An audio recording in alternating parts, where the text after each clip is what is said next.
Paz do Senhor, meus irmãos, aqui é o presbítero Amadeu Ribeiro, da Igreja Assembleia de Deus de Braço do Rio, presidida pelo pastor José de Souza Siqueira. Estamos aqui para mais uma lição deste trimestre. Estamos estudando a carta que Paulo escreveu aos Efésios e chegamos ao tema A Condição dos Gentios sem Deus, a lição de número 5, desse domingo 10 de maio de 2020. O textuário está na Efésios capítulo 2, versículo 11. E Paulo ele diz que lembrai-vos de que vós, no outro tempo, eres gentios na carne chamados incircuncisão, pelos que na carne se chamam circuncisão, feita pela mão dos homens. Paulo quer que os crentes da cidade de Éfeso tenham a lembrança de que no passado éramos gentios na carne chamados incircuncisão. Por quem chamava-nos assim eram aqueles que eram da circuncisão, uma circuncisão feita por mão dos homens. Paulo quis explicar a diferença de ser incircunciso e de ser circunciso por mão de homens e circuncidado por Deus no coração.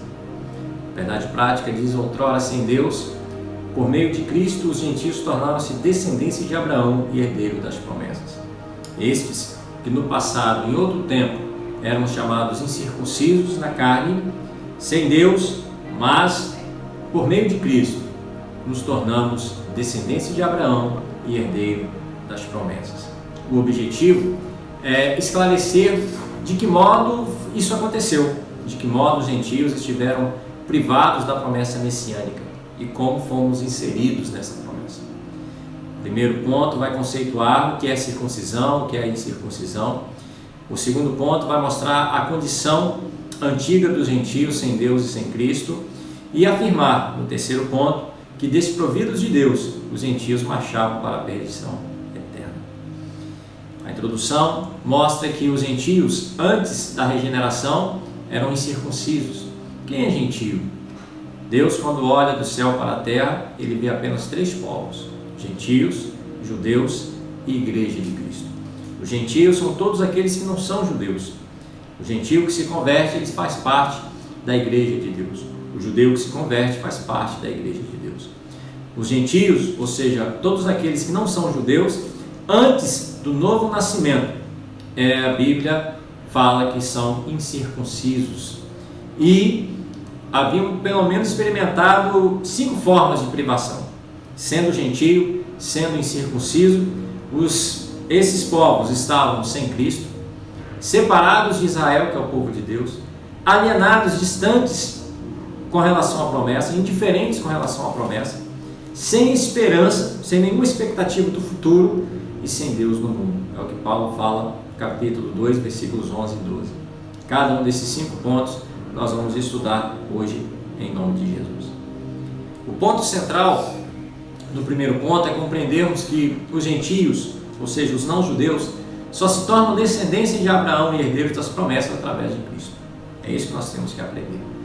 Se não entregarmos a nossa vida a Cristo, somos indiferentes da promessa, alienados das promessas. Mas, uma vez convertidos, nos tornamos descendência de Abraão, herdeiros das mesmas promessas. Quem são esses gentios? Por que são chamados de incircuncisos? Antes de Cristo, além de mortos espiritualmente, todos aqueles que não eram da nação de Israel eram desprezados pelos judeus e chamados por eles de incircuncisos. E o que é circuncidar? Circuncidar é um procedimento de remoção cirúrgica do prepúcio do órgão sexual masculino, realizado no 8º dia de vida de todos aqueles que nasceram em Israel ou estrangeiros que foram comprados a dinheiro. Era prescrito na lei de Moisés como um sinal externo de quem pertencia ao povo da aliança com Deus. Todo aquele que pertencia ao povo de Israel fazia a circuncisão no 8º dia de seu nascimento. Quem não era circuncidado era tido como incircunciso, ou seja, não tinha a identidade que pertencia ao povo de Israel, era excluído da aliança. Circuncisão tornou um sinal que diferenciava judeus dos demais povos gentios, judeu de um não-judeu. A diferença era que o judeu era circuncidado e o não-judeu não era. Era esse o significado de circuncisão. Quem era circuncidado pertencia ao povo de Israel, tinha direito às promessas. O incircunciso estava alienado das promessas, não poderiam receber as promessas. Tá, e qual o significado religioso da circuncisão? A circuncisão, no sentido espiritual, tem um significado de santificação, de separação, de identificação. O povo de Deus, ele tem que ter uma identidade própria. O povo de Deus, ele tem que ser conhecido. A Bíblia fala que vereis outra vez a diferença entre o que serve a Deus e o que não serve. Há um sinal, há algo que diferencia, há um brilho diferente. É o sal, é a luz. Ser circuncidado no sentido espiritual é ser santificado, é ser separado para servir a Deus. A corrupção e as práticas idólatras estavam fortemente relacionadas com a sexualidade depravada. A circuncisão simbolizava a aliança de purificação requerida do povo escolhido. Era algo tão sério que os judeus se recusavam até mesmo a comer com quem não era circuncidado. Era o que mostrava a separação de um povo, a identidade de um povo. O que é então ser circuncidado de coração? Os gentios, todos aqueles que não são judeus, não faziam parte da circuncisão, mas o sinal dos judeus era apenas físico, era apenas algo realizado por mãos humanas, era apenas o exterior. A boa nova, a boa notícia é que a verdadeira circuncisão é a que é feita no coração, não é externa, não é feita por mão de homens, é realizada no interior, aqui é do coração, cujo louvor não provém dos homens, mas de Deus. O que faz uma pessoa mudar de vida é o seu entregar a vida a Cristo. Quem lhe muda é o próprio Deus. Não há louvor nenhum para aquele que tem uma vida santidade com Deus, porque quem opera isso em nós é Deus. É uma obra do Espírito Santo na vida de todos aqueles que se entregam a Cristo. É algo no interior, é algo no coração. Não adianta você no exterior ter uma vida toda de santidade, mas que o seu interior está totalmente contaminado pelo pecado, cheio de amargura, cheio de tristeza. Deus quer operar uma obra grandiosa no seu coração, no seu interior. Deus quer circuncidar o seu coração, operar uma obra de separação entre o santo e o profano no seu interior. Em Cristo, o sinal de quem pertence a Deus não é uma circuncisão nem uma incircuncisão, mas sim ser uma nova criatura, ser uma nova pessoa, ter uma mudança de vida, ter uma mudança interior que reflete no exterior. Você é por fora aquilo que está dentro do seu coração. É uma nova criatura, é um nascer de novo em Cristo Jesus. Na nova aliança, no antigo pacto, nós vimos que é um sinal exterior, algo operado por mãos de homens. Na nova aliança, na aliança feita através de Cristo, a circuncisão gerou discussões acaloradas entre os judeus e gentios, entre os judeus que se convertiam e os gentios que se convertiam, e essa discussão provocou no primeiro concílio da igreja em Jerusalém. E o que eles resolveram? Eles decidiram que a circuncisão não é um procedimento cirúrgico.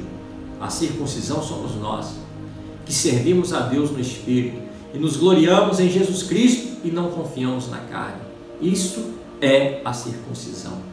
É aquele que serve a Deus em Espírito, aquele que se gloria não em si mesmo, não nas obras de suas mãos, mas se gloria em Jesus Cristo. Não tem confiança naquilo que ele pode fazer, não confia na carne, mas confia em Cristo, confia no poder de Deus. Resumindo, os gentios não faziam parte do pacto da circuncisão. Quando falamos gentios, nós não fazíamos parte da aliança da circuncisão e por isso estávamos excluídos da aliança com Deus. Não tínhamos direito a absolutamente nada, mas isso mudou.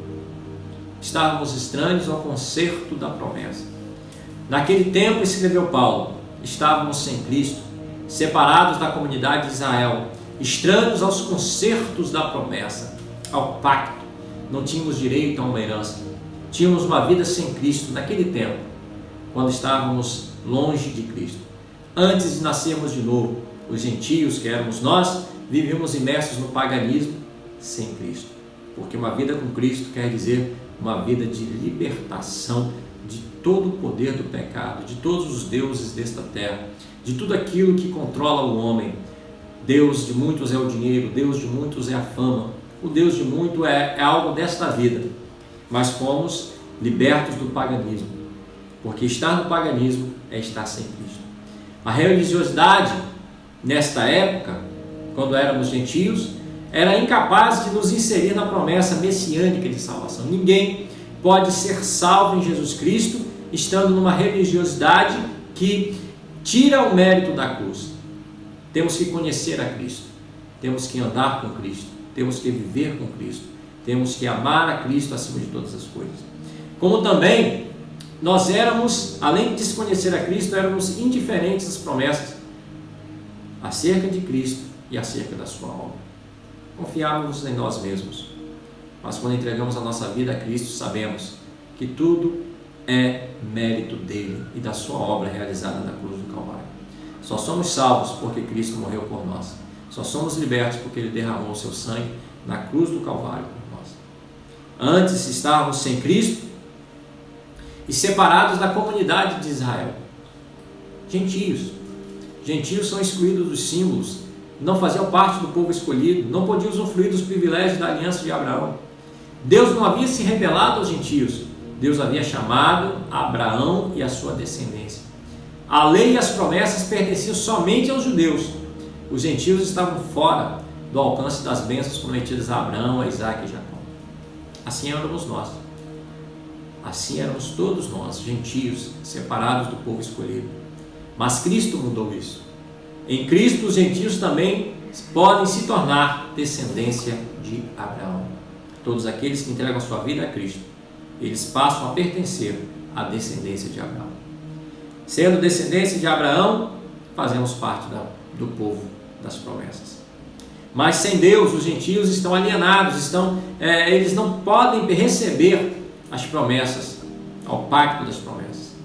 Separados da comunidade de Israel, os gentios desconheciam totalmente todos os pactos que Deus estabelecera com todos os patriarcas israelitas. Os pactos do Antigo Testamento giravam em torno da grande promessa da vinda de Jesus. O pacto abraâmico que Deus fez com Abraão, o pacto feito com Moisés, o pacto feito com Davi, todos apontavam para a vinda de Jesus, para a vinda do Messias. E estávamos estranhos a esses pactos. Os gentios não tinham nem noção, nem conhecimento dos pactos. Por isso, eram alienados de qualquer promessa ou esperança messiânica, de advento do Messias. Mas uma vez nascido de novo, entregando a vida a Cristo, nos é revelada a grandeza do amor divino, a grandeza do amor de Deus.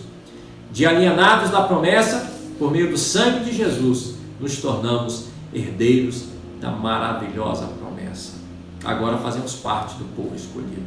Agora temos a promessa de ir morar com Deus nos céus.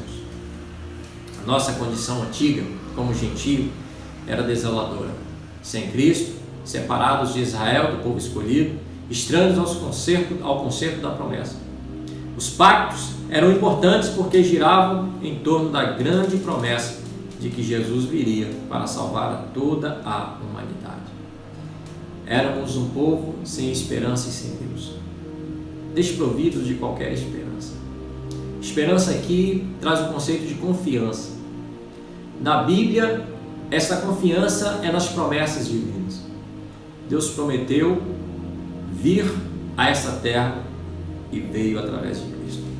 Ele prometeu voltar para buscar um povo escolhido, santificado. Esta promessa ele vai cumprir. A Bíblia nos exorta a confiarmos que toda promessa que tem em Deus, tem nele sim. Ele vai voltar. Antes não tínhamos essa esperança, como gentios não tínhamos nenhuma esperança, não tínhamos nenhuma confiança nas promessas que estão na Bíblia. Por causa da filosofia grega, que descartava totalmente a possibilidade de uma vida além do túmulo. Para muitos morreu, acabou. Para muitos a morte é o túmulo. Para muitos não existe outra vida. Para outros você vai voltar a viver mais nesta terra ou voltar a ser qualquer outro ser, menos ressuscitar, menos sobreviver na eternidade. Embora Deus tivesse decretado incluir os gentios no plano de salvação, os próprios gentios ignoravam essa promessa e por isso não tinham em quem sustentar qualquer esperança. A esperança é a âncora da alma. Como gentio, temos apenas medo e incerteza, sem saber o que acontece com aqueles que se partem para a eternidade. Falta de esperança e de paz revela uma total ausência de Deus. Como temos Deus na nossa vida, temos esperança de uma vida além dessa. Nossa confiança não está em bens terrenos que acabam-se aqui. Nossa esperança está no mundo vindouro, na eternidade. Mas como gentio, estamos sem Deus no mundo. Sem Deus não significa que os gentios não serviam, não acreditavam numa divindade, mas que acreditavam em vários, pois acreditavam em muitos deuses. Esse paganismo mostra a alienação total de Deus, o distanciamento total do único e verdadeiro Deus que havia se revelado a Israel.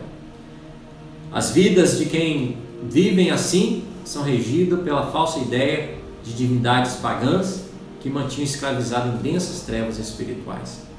Trata-se de uma descrição de um quadro calamitoso. Isto é algo terrível quem vive sem Deus neste mundo. Mas esse quadro pode ser mudado. Deus pode mudar. Deus interveio em seus desígnios eternos, Ele modificou esse quadro. Podemos ter Deus neste mundo. Podemos ter esperança. Podemos ter confiança. A nossa antiga condição era sem Deus, sem Cristo, sem esperança, sem expectativa, sem confiar. Desprovidos da esperança e sem Deus na vida.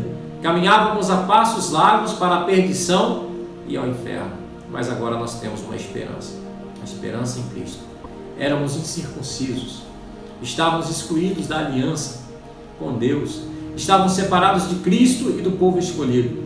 Vivíamos alienados ao concerto da promessa. Não tínhamos nenhuma esperança. Estávamos longe de Deus.